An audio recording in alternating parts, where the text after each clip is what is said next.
আমার ইতিমধ্যে দিল্লির জেলা আমার মানসিরা আছে, উমার সাথে আমার কথা হয়েছে। আমরা চিফ জাস্টিস অব ইন্ডিয়া সরাসরি যায় একটা কপি আমরা তুলে দিব। জয় মা ভবানী,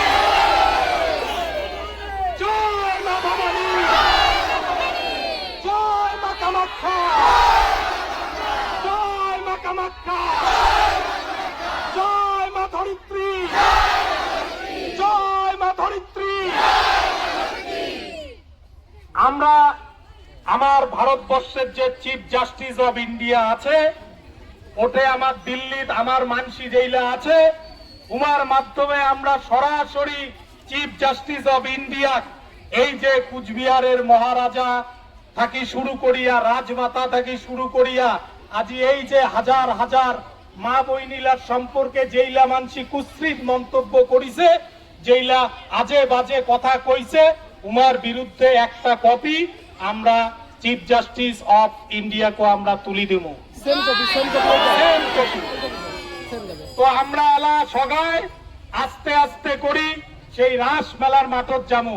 যেহেতু আমরা শান্তিপ্রিয় মানসি, আমরা ডিসিপ্লিন মানসি, তো আমরা আস্তে ধীরে করে যামু।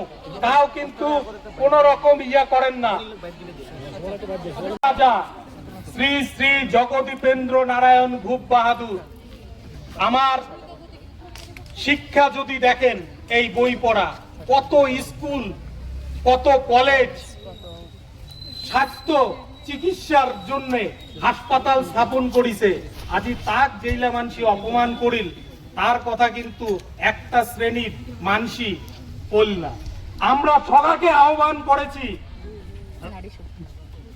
নারী শক্তির সাথে রাজবংশী, তারপরে আদিবাসী, নস্য শেখ থেকে শুরু করিয়া, আমার আদিবাসী ভাই বইনি থেকে শুরু করিয়া, নেপালি ভাই বইনি থেকে শুরু করিয়া সবাই আমরা একসাথে, ইনার পরে যদি ব্যবস্থা না হয় সবাই একসাথে আমরা প্রতিবাদন নামিব। জয় মা ভবানী, জয় মা ভবানী। শোনো, তোমরা অনেকক্ষণ থেকে কষ্ট করি আসেন, তো আমরা এলা আস্তে আস্তে করি। আমার এই যে আজিকার যে ডেপুটেশন, এইটা তো আমরা দিলাম, তো আমরা এলা আস্তে আস্তে সবাই এই ডেপুটেশনটা এসে আমরা শেষ করব। আবার আমরা এটা দেখি কিন্তু ওই যে রাস মেলার যে মাঠটা আছে, ঘুড়ি মুয়েতি ঘুড়ি মানে রাস মেলার মাঠত যায়, যার যার যে মানে যায় যায় যেই গাড়ি যাচ্ছেন, সব তো আমার কুচবিহারের মানসি, এলাও আমরা বাকি কোন জায়গার মানসি গেতে আসির কই নাই। যদি প্রয়োজন পড়ে তাহলে গোটায় উত্তরবঙ্গের